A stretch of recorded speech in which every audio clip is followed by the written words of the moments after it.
You are now listening to the Serious Growth Podcast with your host, Leo Costa Jr. Okay, Eric Delgado. Hey. Delgado is a Spanish name, right? Mexican name? Yeah, I think the roots of the name are in Spain. Spain, that's what I thought. Yeah, but my dad is from Peru. Peru. Have you ever been there? Yeah, several times. Yeah, I got a lot of family still in the area. What do you think of Peru? Is it pretty good? Is it pretty different? Yeah, I mean, it's fantastic. It's, I think it's one of the top food destinations in the world, actually. The cuisine of Peru is so varied and so magnificent. I love eating there. And then obviously as a tourist, you can go visit places like Machu Picchu or the Nazca Lines. There's a lot that it has to offer. But I even just go back because I enjoy spending time with family. It's a fun time. What kind of government do they have there? So I know that there's a whole thing going on, I think, right now with the government. I am not educated enough on the subject to be able to tell you one way or another. Yeah. Do you feel like, and back in the late 80s, I was in the Eastern Bloc, Russia, Czechoslovakia, Bulgaria. Mm-hmm. And, coming from the States, I had no clue as to what kind of rights that people didn't have over there. They were still coming out of, they weren't in a communist government, but they were more socialistic. But it was weird, man. As an American, I mean, at that point, I'm like in my 30s or something, 35.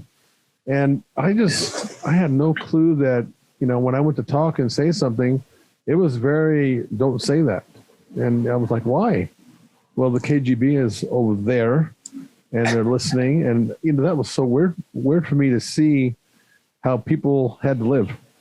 And I don't know. I've never been to Peru. I've done quite a bit of traveling, but never Peru. I think it'd be a place I'd like to go because of the reasons that you mentioned. Did you feel like any different, other than you're in a different culture and country, do you feel like you're like not as free? And maybe that's not a very good question. No, I think I feel very normal there. The only big difference for me is the traffic patterns of the city. All my family's in the capital, Lima, and just the way they drive there, all of the, typically when you're on the road, you see all of the painted lines and we have traffic lights and stop signs. And here in the US, that's very much law that you follow. Over there, those are more of just like suggestions, if you want to. So that was the only time I ever felt like, yeah, I'm definitely in a different place because I could never drive a car here. Is it populated? Lots of people? Yeah. No, there's lots of people. It's a pretty densely populated city. So yeah. And then you were born in Thailand. I was. Yeah. So I was born in Bangkok, in the capital. Yeah. And I was in Thailand for 2 years with my family. And then we transitioned just south to Malaysia. And we were there for another 8 years. So my first 10 years were spent in Southeast Asia before I ever lived in the U.S. Yeah, we're not Asian at all, but that's just sort of where the family ended up. Yeah. Well, I got to tell you something. I don't know. I have been in Thailand. And you talk about a suggestion in the way people should drive.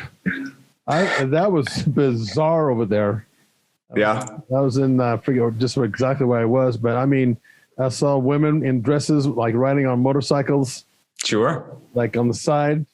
And people just zooming all over the damn place. And they somehow made it all happen. I didn't see any accidents when I was there. Well, that's the thing.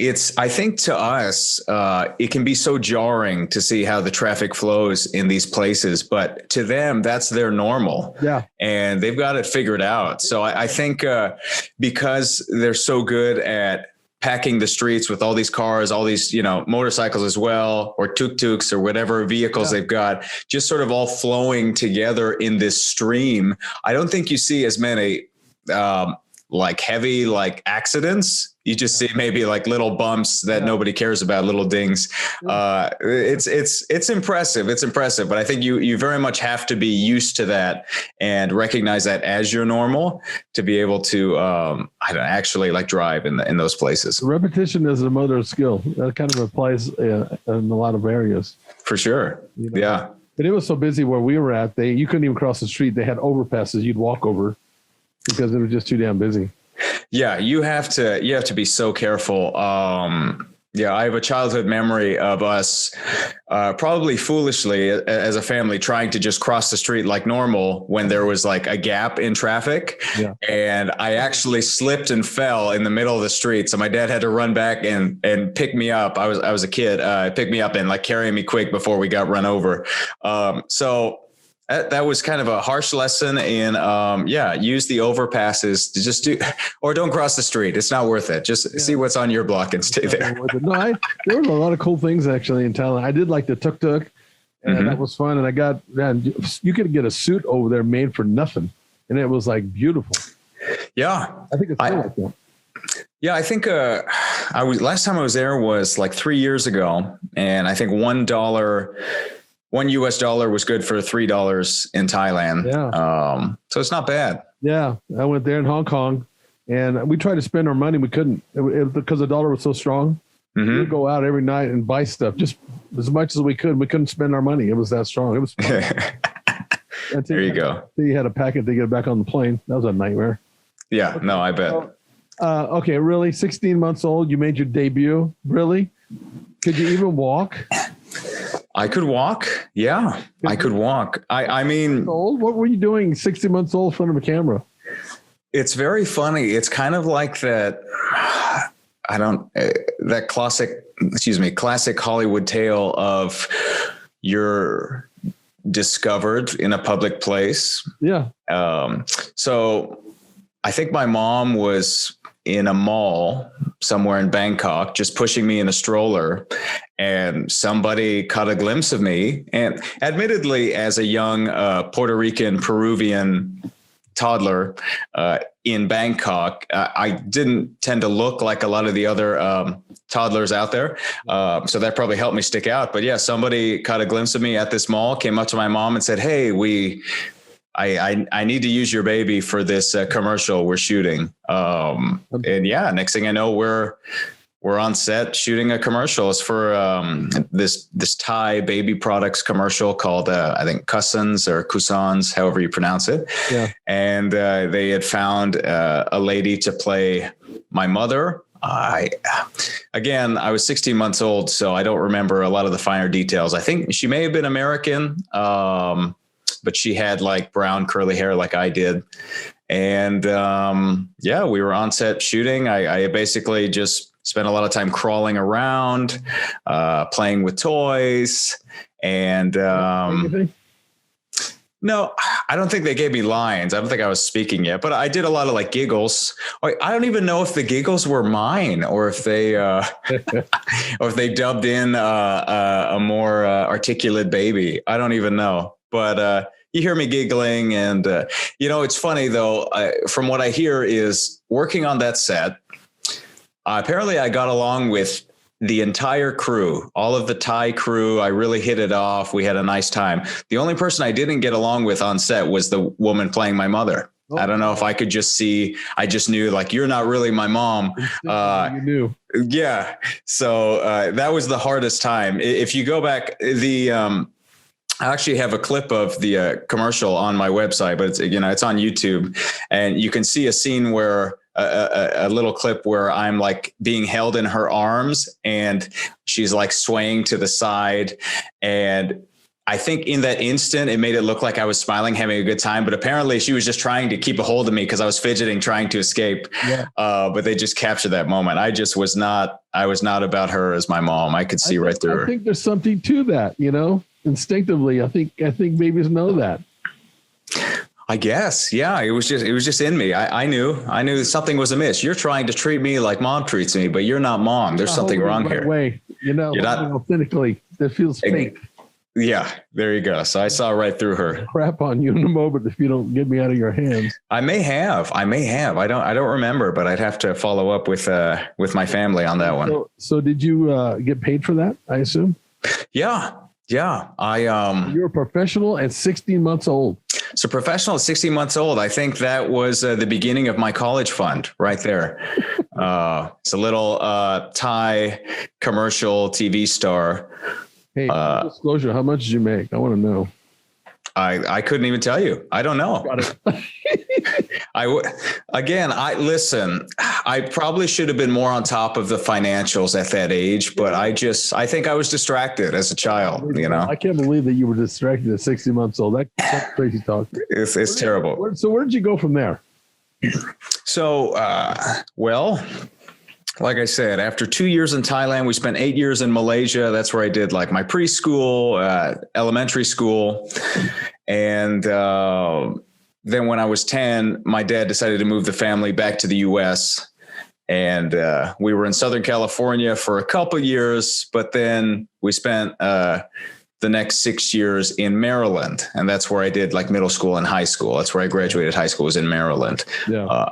Which was definitely a big shock to the system when you consider, growing up in Southeast Asia, I had no memories of less than 80 degrees Fahrenheit. Yeah. That's then. And now, what about the humidity? I was there when it was pretty humid. Yeah. So, humidity, I was fine with it because that's all I knew. That was my normal. Humidity was fine. So living in Maryland, it got humid in the summer, and that was fine. I was used to that. What really shocked me was the first winter that came along, and suddenly there's snow everywhere, and it's like 15 degrees plus wind chill. I learned what wind chill was. And it was rough. So and then learning what it's like it's just me and my sister as the kids. So naturally, anytime it snowed, I'd be the one who had to shovel the driveway. So it was just sort of a rude awakening to what life is like in the snowy areas of this country. Yeah. And and to this day, I am such a weakling with the cold. Even when it gets, I live in LA now, even when it gets into the low 60s or high 50s, I'm pretty well bundled. I usually have a scarf and gloves as well because it's a lot for me. Yeah. You need to go into some hard training with the weather so you can change that. No, never mind. Hey, you're okay. Thailand and I'll go there back to Peru. Did you learn those languages at all on any level, like fluently? So I speak Spanish fluently because, my dad was born in Peru. My mom was born in Puerto Rico. Spanish was spoken a lot in my home, and I also studied it in school to refine it. But living in Southeast Asia, English was so widely spoken, and all of the schools I attended were English speaking, whether it was a British school or an American school, that I never actually needed to learn a Thai or Malay Bahasa. I wish I had. Again, it's like as a child, you wish you had the foresight, because to be able to whip out some of those languages now would be a wonderful skill to have. But no. So I'm bilingual, but in more common languages. None of those. My wife is from my current wife is from Holland. Oh, okay. Yeah, and she's amazing. She can speak 5 languages. And this is when there's culture shock, because when we've been married now about 20 years, and she says, you guys in America live in a bubble. That's what she would tell me, because especially as it related to language. And I speak Portuguese, but I was raised around that, around the household until 5 years of age speaking Portuguese. Mm-hmm. But she was just amazing. The way she learned different languages was just watching TV and some of I forget what kind of cartoon shows that were in English back then. And that's how she learned language. And then she's just fearless. She doesn't, she's very confident in the way she approaches it, but it's pretty amazing when you can know several languages. I'm always in awe of somebody who can do that. It really helps a lot. Just knowing if you're traveling to any country that speaks a language different than your own, but you are able to communicate in that language, it opens up a lot more doors. Yeah. Because if you're speaking with the locals, they they will communicate with you in a way that's different than like a whole like, oh yeah, if you're trying to bounce between languages, you get a very surface level interaction. But if you can actually get in depth and communicate, it's a much more richer experience. Yeah. I traveled to Brazil years ago. I toured a show for a couple of weeks in Brazil when I was in college. And granted, obviously in Brazil, they speak Portuguese, but it's not that different from Spanish. There are a lot of similarities to where I was able to utilize the Spanish quite a bit there. And I got a lot out of being able to communicate on a much deeper level with the people of Brazil compared to a lot of my fellow actors in the show who were English only. So they didn't really get to, get into the meat and bones of like the culture as much as I was. Right. So, well, it's kind of like, even like when I went to Portugal way back when, because I had never been there, they speak a different dialect depending on what part of the country you're in. Oh, sure. And like in the central part in Portugal, it's more proper than it is in the Algarve, which is where my parents and my grandparents originated from, that sort of area. So even though I knew Portuguese, it was like I couldn't really. I'm having a little bit of a time understanding them because it was just the dialect was different. Yeah, but knew enough to obviously to communicate. So that was cool, as compared to being in Eastern Europe and no one spoke English, not a person back then in the late 80s. That's, I tell you learn how to communicate with a pencil and a paper, and kind of become an artist to get around. And that's what we did. It's actually kind of cool, now that I look back at it, but it was very, very different that way. I would imagine you got very good at drawing like a bathroom. Yes. And exactly. The basic needs. What can I say? The show that you were touring on in Brazil, what kind of a show was that? So this was I was in college, so we were doing a production of the play Our Town, and we just toured it in Brazil. I guess we had a professor at the time who was big on international travel, and I guess she just found a way to say, "Hey, let's stage a show and then take it to a foreign country. That way we get to still be acting, but we're also traveling and seeing the world at the same time." That's cool. So, it was just one of those things. And it was great. We got to see like 7 different, I think at least 7 different cities within the country. We were bouncing all over the place, and it was great. Good experience. Has to be. Oh, it's fantastic. Well, I mean, listen, as people who have traveled, to different parts of the world, we know the value of of travel and being exposed to these different cultures. So anytime I'm in a country I've never been in before, it's so exciting to see what's similar, what's different, trying all the different food. I love eating. So I ate so much while I was there. It's just a wonderful, wonderful experience. And then what also helps too is when you go about your day-to-day life and you meet people, to this day, anytime that was back in, I think 2007, I was in Brazil. To this day, if I run into someone who's from Brazil, I will bring up the different parts I've been to. And more often than not, I've been to even the tiniest city that maybe they're from, or they're just surprised that I've been to a city so close to where they're from. And it's just like, it connects us in a different way. Cause it's like, oh, you know about my culture on a deeper level. And that's really valuable. It's a beautiful thing. Oh, it really is. Let's take a quick pause to tell you about something you are definitely going to want. Do you want a bone-crushing grip? Good, because you're going to get one with the amazing new Trs Gripper. It's a progressive grip builder with longer handles and a special ergonomic design that's like a dozen hand grippers in one. Start off easy and work your way up to quickly build your grip strength from wet noodle to pulverizing. The package includes a video from the world-famous strength coach, Dr. Russ Horine, the man who worked with Leo Costa to help bring you big beyond belief in the Bulgarian power burst. Dr. Horine shows you a simple and easy to follow workout plan that takes just minutes a day right from in front of your TV set if you want. So click on the link below and let's get started building you a stronger, firmer, bone-crushing grip.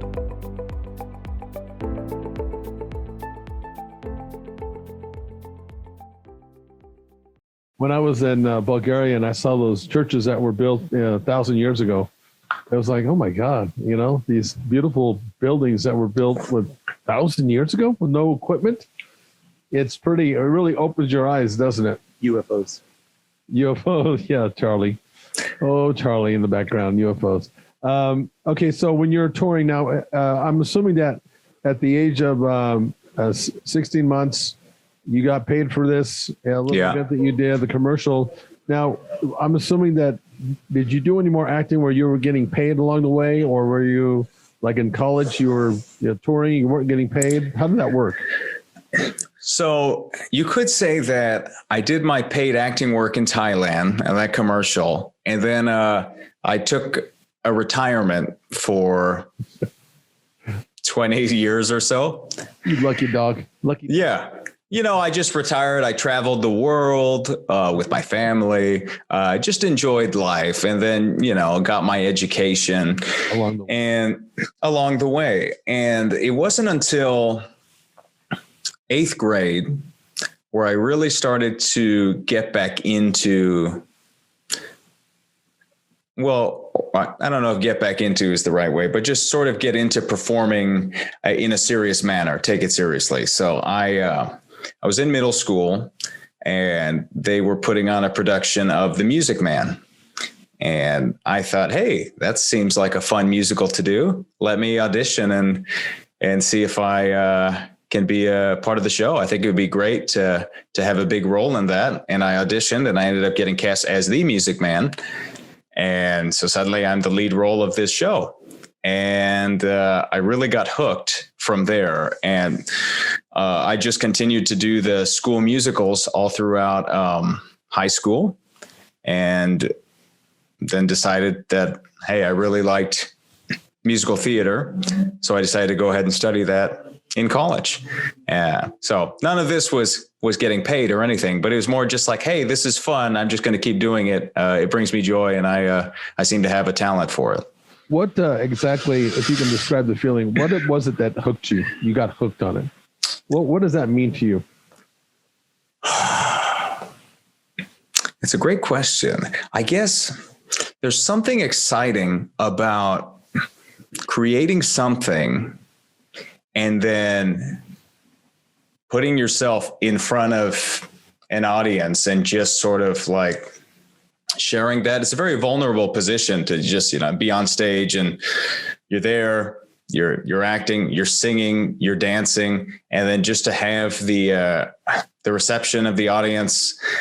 I don't know. I got a kick out of that. I was a very shy kid in school, very timid. I'm a natural introvert.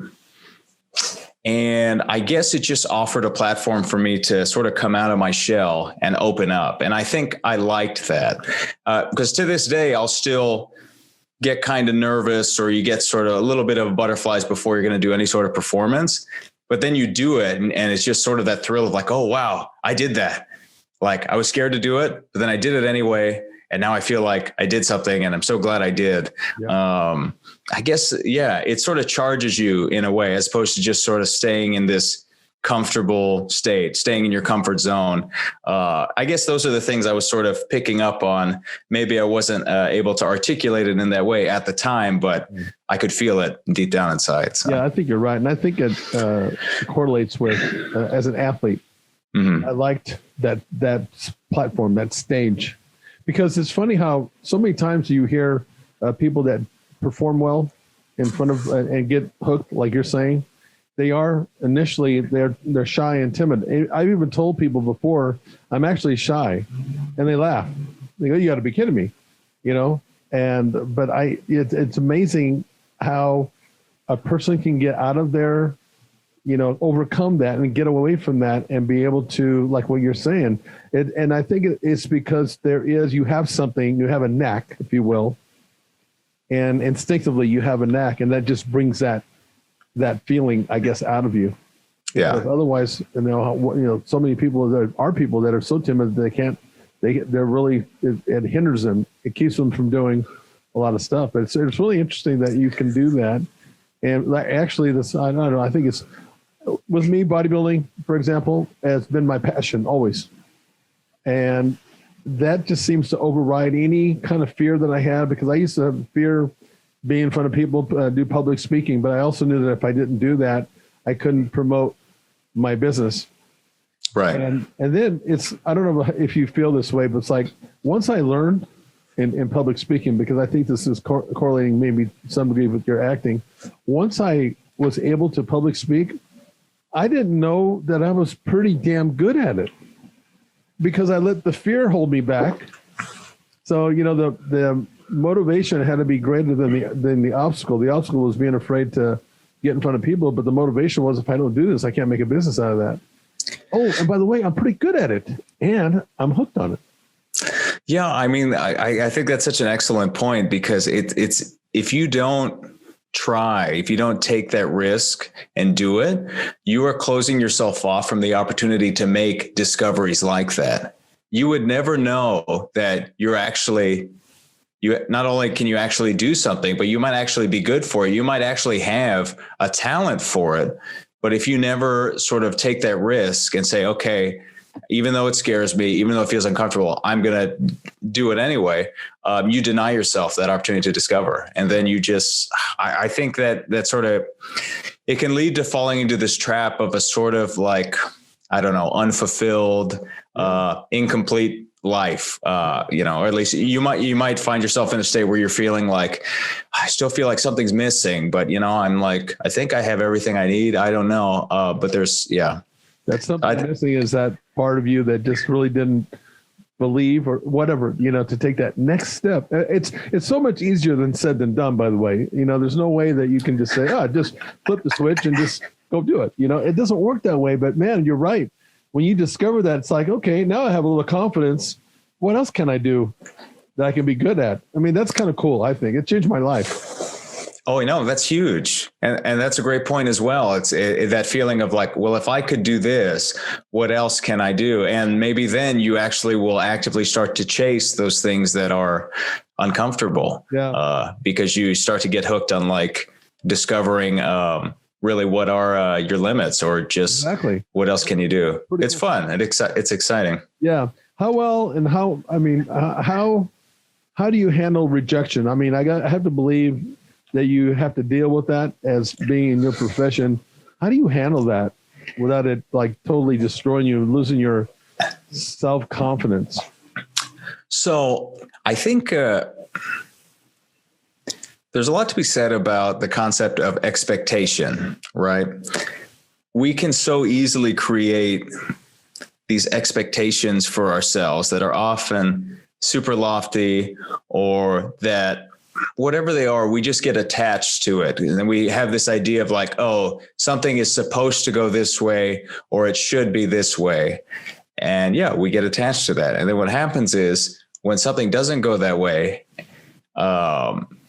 it can be very crippling psychologically, because it's like, wait, but that didn't happen, but it was supposed to be like this. Like I'm supposed to have this, or it should be this way. And it's just a vicious cycle, especially when you're in an industry where, you're auditioning all the time. You're putting yourself in front of people all the time, and there's so many opportunities to be rejected.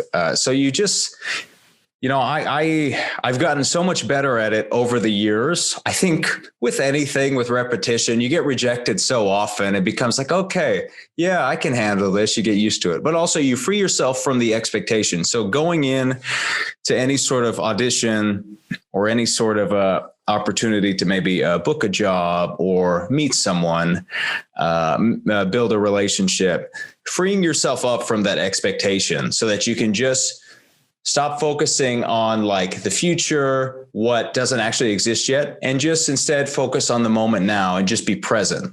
Yeah. And so when I'm auditioning, it's like, okay, this is what I have. I'm going to, do the work, prepare like I know how to prepare, have fun, bring myself to it, enjoy it, and then let it go. I send it out and just be satisfied in what I was able to control. And then the rest, I accept that it's out of your hands. And free yourself from that expectation of because, if I were to do every single audition thinking like, this is the one I got to book, I'm perfect for this and I'm going to book it. And then what happens? I send it off. The whole rest of the day, I'm just sitting there waiting, like, have they watched it yet? Are they, that could drive a person crazy. Yeah. And then you don't hear anything back that day. So you wait, well, the next day I'll hear back. And then it goes weeks. And then like eventually you reach a point where like, they didn't like me. I had it all wrong. I don't even know myself. Am I even good at this? What am I doing? I've wasted my life. Why did I spend money like training on this? What have I, vicious cycle. So no, you just have to, again, free yourself of expectation and, I just have fun and live in that present moment and just trust and enjoy and then let go. Yeah.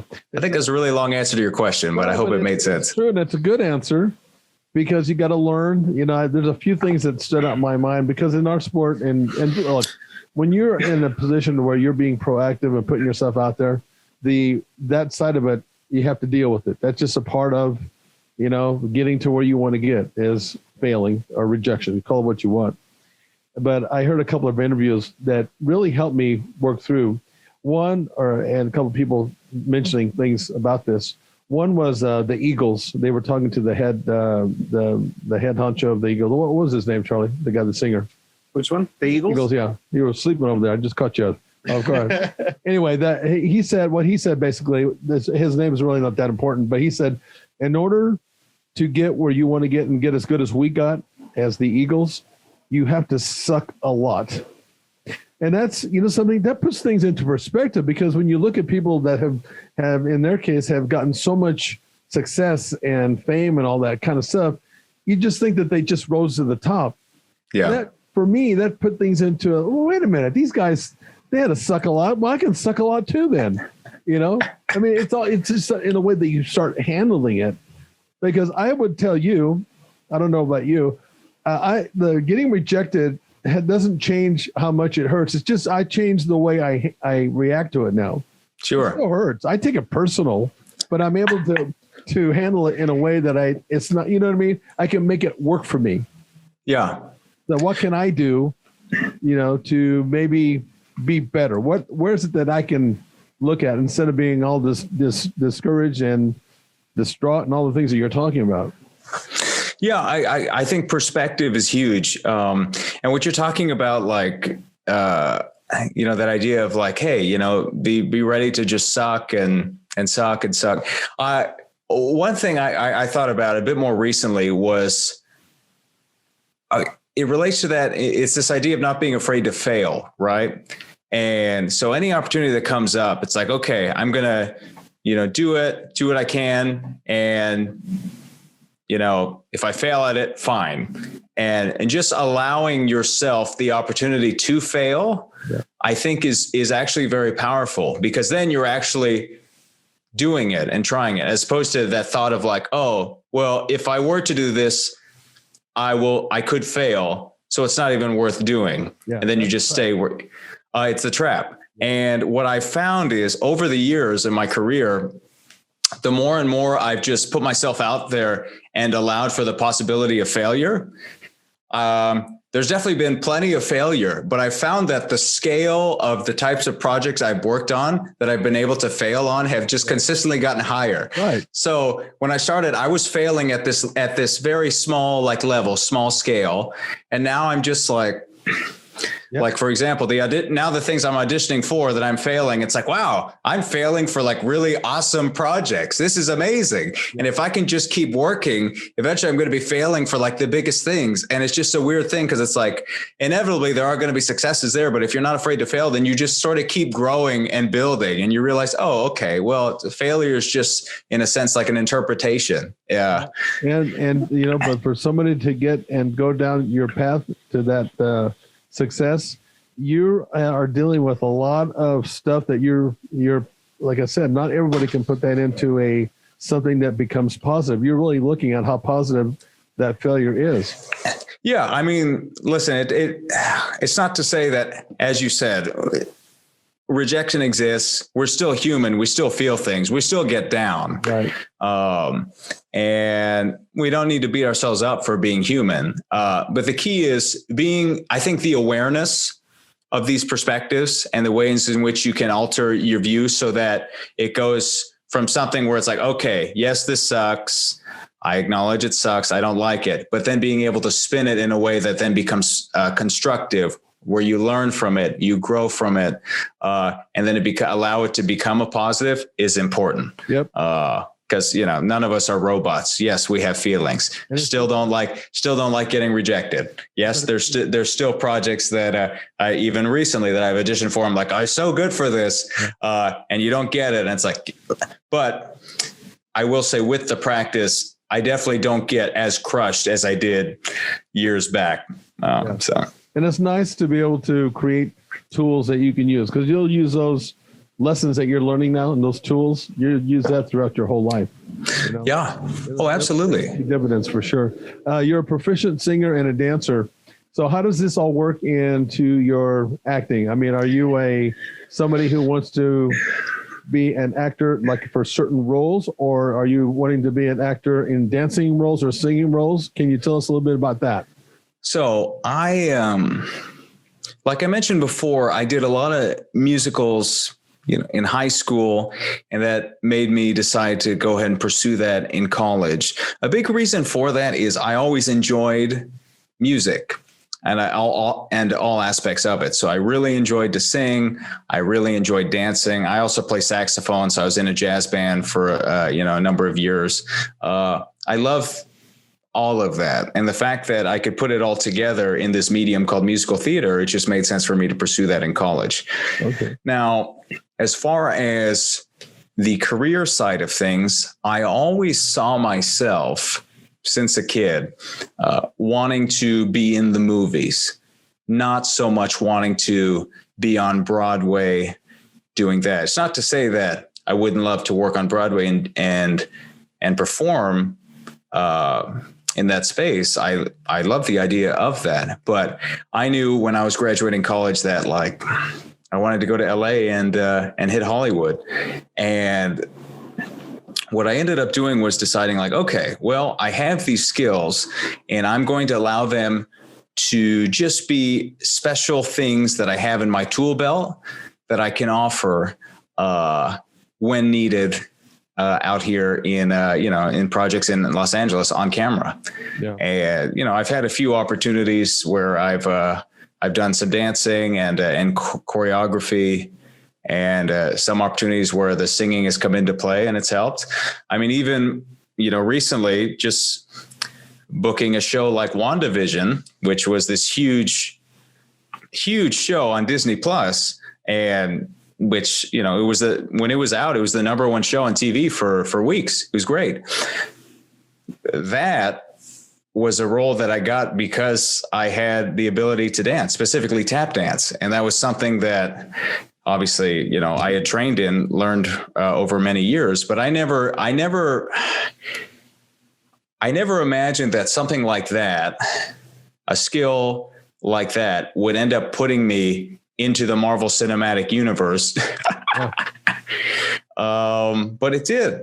And, it was a wonderful reminder of the value of having these special skills, these special tools that are unique to you, that you can bring that maybe not everyone else can. Because that's just another way that you can bring a unique value to projects and to people you work with. Yeah. So. And I understand what you're saying. But also let me say, in sport, for example, and how your physiology works, your body has an amazing ability to multitask. Mm-hmm. But that doesn't mean that it's the most efficient way to get to be as good as you possibly can in a sport, if that makes any sense. And so even though that I think it's obviously it's paid off for you to know these specialty things like the tap dancing and that kind of stuff. But do you think that you have to, at some point, compartmentalize what you're doing to further your career? Or, I'm trying to understand how you think that you're going to go forward with your career? And do you want to hone in on something that's just real? You're focusing now on one thing, like a dramatic actor or a comedic actor, something like that, maybe. I think I think the honing in is really in just, it's kind of like honing in on yourself and just like, okay, what makes me tick? What works for me? What is it that I can uniquely offer as me? And then any sorts of those external things can supplement that. Just by nature of me coming to LA and pursuing a career on camera, I very much put the focus in the serious acting in a much more dramatic acting space. So yeah, the singing elements, the dancing elements, they were there, but they weren't things that I was honed in on as focused on. They were just things that I had and they could whip out. I definitely had to sort of focus more in just like the dramatic acting and going there and just for me, learning the craft coming from a theatrical background. I didn't know what to do in front of a camera. Yeah. So coming to LA was a really big learning process of just developing all of that. So yeah, in a sense, I did have to, I guess the word you used was compartmentalize, and into like the serious acting side of it and just understand how to do that, so that I can develop a degree of comfort, a degree of understanding to where I could then weave back in those special skills that I have as needed. Makes sense. I mean, because kind of what you're talking about in bodybuilding, we have like a core group of exercises that we hone in on that always work. In bodybuilding, it's about building muscle. Yeah. So as we're learning, which they call that the core group of exercises, as we learn that in our career, that's what we focus on. But we're constantly working on new. It's kind of like with you. I like to correlate stuff with bodybuilding and like the industry you're in, because what you're saying is that you're focusing and honing in, but you got these other things that you can still, keep working on to add to your core, that ends up being your foundation, I guess. Yeah. And, I think too, it relates physically what you're talking about in that I've always had to keep myself in just good, like physical shape, and a good like level of health so that I could be prepared to offer whatever is needed in any moment. I've had to do all sorts of things for projects where I've had to, I've had to fight people, roll around, do this, a little bit of stunt work in addition to like, any sort of dancing or singing. Even in WandaVision, we shot that during the pandemic, and I had not been actively tap dancing for quite some time, but I still had the tap shoes. I still had the training inside, and my body was still capable of doing the things that were required so that when I could show up, they actually didn't have an on-set choreographer. So I showed up on set and they said, okay, cool. Choreograph a full routine for us. Really? And we're going to put you on this, like rickety stage that probably wasn't the safest dancing surface. And then we're going to shoot it. So the fact that, one, I was physically just ready to do that and was able to do that in a moment's notice, I think just goes to show like keeping, I guess, the core you primed and ready. Because if I had been someone who's like, 10 years ago when I was doing more formal tap classes and when I was like 30 pounds lighter, I could do that. And, oh, you need me to do all this now? Okay. I think I can still do that. Can I lose 30 pounds in 30 seconds? Can I stretch a little, try to figure out? It's a disservice. So I think that kind of goes back to keeping, like honing in on you and just keeping the core you've primed and ready so that you can do that. So I think that I tried to relate that to what you're talking about the core exercises that you have so that you're ready to go with those other things. All right, let's take a quick break so I can tell you about our product.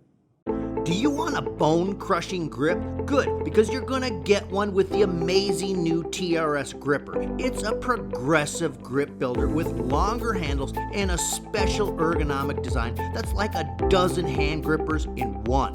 Start off easy and work your way up to quickly build your grip strength from wet noodle to pulverizing. The package includes a video from the world-famous strength coach, Dr. Russ Horine, the man who worked with Leo Costa to help bring you big beyond belief in the Bulgarian power burst. Dr. Horine shows you a simple and easy to follow workout plan that takes just minutes a day right from in front of your TV set if you want. So click on the link below and let's get started building you a stronger, firmer, bone-crushing grip. It's a very smart approach, I think. And then what's interesting about your physiology is, we know this through training, is that once you've gotten yourself into a certain condition, like you have in tap dancing, once you've gone there, it's forever imprinted in your DNA. It just takes a little bit of repetitions and you're right back.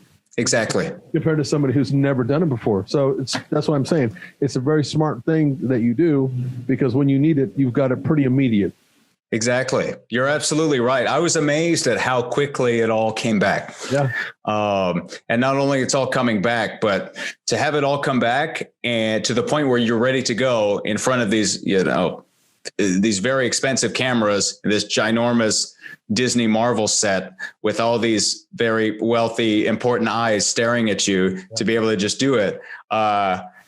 It's also very empowering to know that, okay, if you keep yourself, in line, in check in that way, that you can just bring it back even at the at the highest stakes possible. Exactly. So it's really cool. I understand. I mean, so like in my industry, so many people, they don't stick with their program, and they get very disappointed when they quit, because they feel like they've quit on themselves and everything has gone for naught. But when I tell them, look, you've been to a certain spot, it's just a matter of just some repetitions, and the way your physiology adapts to a regimen, whether it be a dance regimen or an exercise regimen, is 21 days. You'll come right back. So it's pretty, so it's interesting how we, there's similar things that go on, even though you're in this world in Hollywood. I have to tell you, I'm just really amazed by you actors that are able to perform in front of a camera and do it in a way that you can make it look easy. I am just amazed about that. I've talked about this before on my show.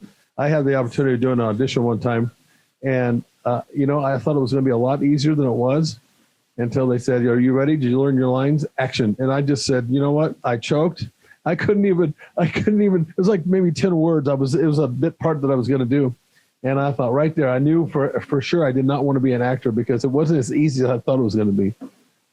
It really isn't. There's a lot to it. It's not just reading lines. It's far from that. It's amazing how much work needs to go into making things appear easy and effortless and organic. You're absolutely right. A lot of work, physically and mentally. Oh my gosh, yeah. But hey, I commend you for giving it a try. Well, because listen, what kind of like circling back to what we talked about earlier, being willing to take the risk, stretch the comfort zone so that you have the opportunity to discover things that you have a natural talent for is amazing. But you can also discover things that maybe are just not as right for you, exactly. But at least you get the certainty of knowing that, as opposed to living your life wondering like, oh, I probably could have done this. I wish I had tried that. You don't have that regret now. Oh, you're free of that. It's like, you know what? Hey, I had the thought of trying it once, and I actually did try it, hated it.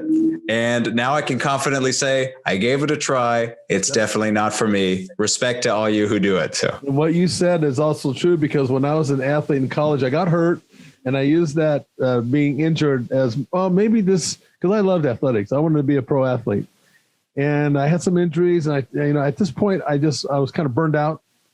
And I used that injury to say, maybe this is a sign that I should just, stop playing football, But I want to tell you something. That ate at me for so long, because of what you were just talking about. I wonder what if rolling around in my head, because what the translation was that is I quit on myself. I was afraid to take that next step. And I promised myself that after that incident, that if I ever got that chance to have that passion and buzz for something, because I did for sport, I would not question it. I would give it everything that I had, and I would never let myself down again. And not all I did, the difference was I tried to be the best that I can be, do the most that I can, and walk away from the game saying I did everything that I possibly could. You got to feel good about that, even though it doesn't work out sometimes, right?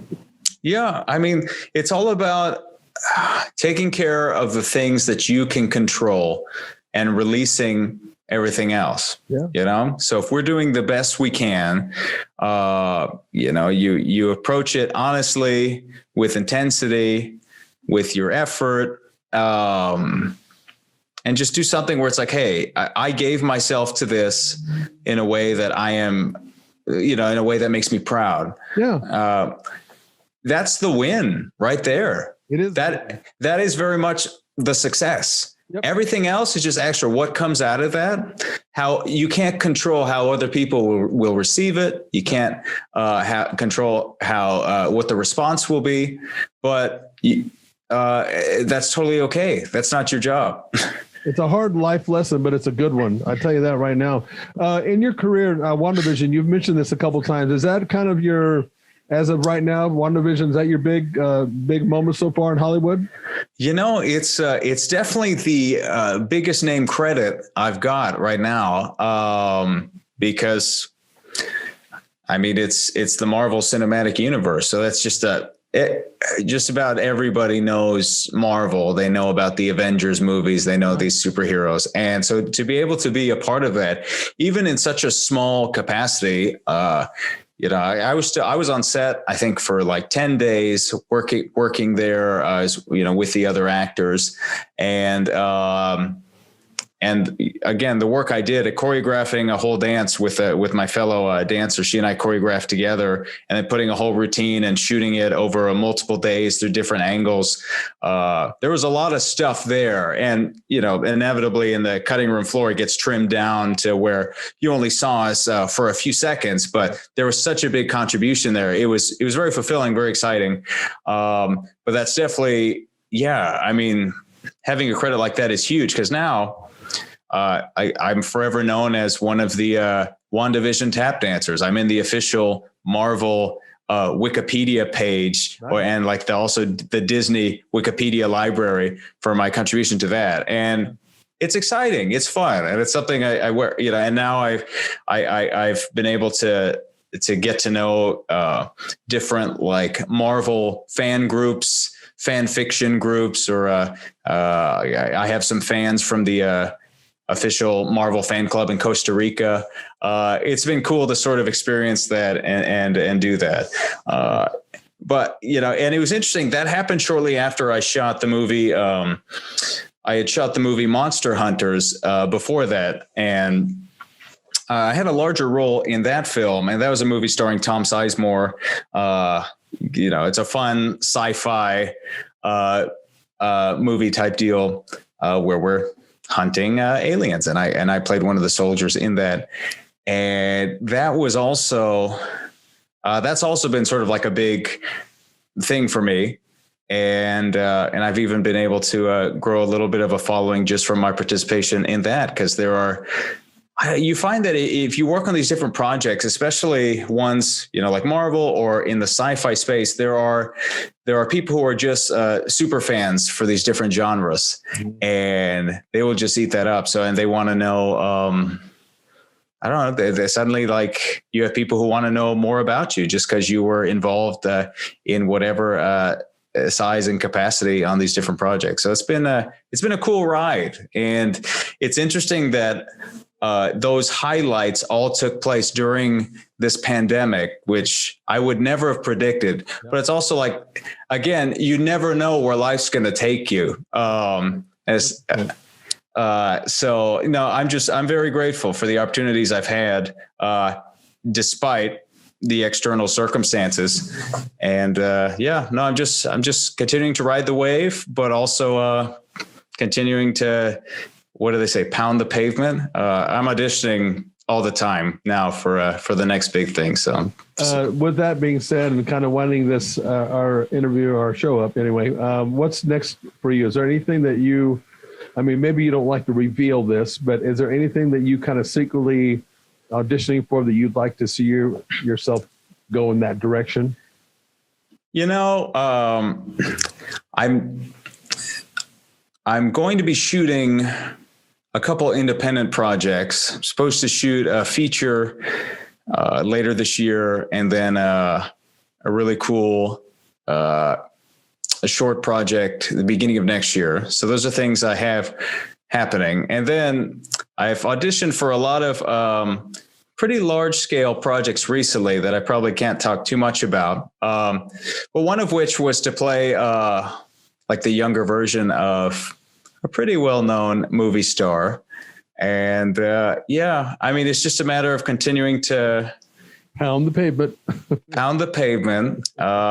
and to take advantage of all these opportunities. Well, let me tell you something. I can tell from talking with you that you're somebody who's prepared. You know, my coach used to tell me, look, and this, again, life lessons, you know, when you're an athlete, you're out there playing your first string, you're going to have some rough patches and you might even get benched. And I did. But my coach always said, always be ready on the sideline because you're going to get another shot at this.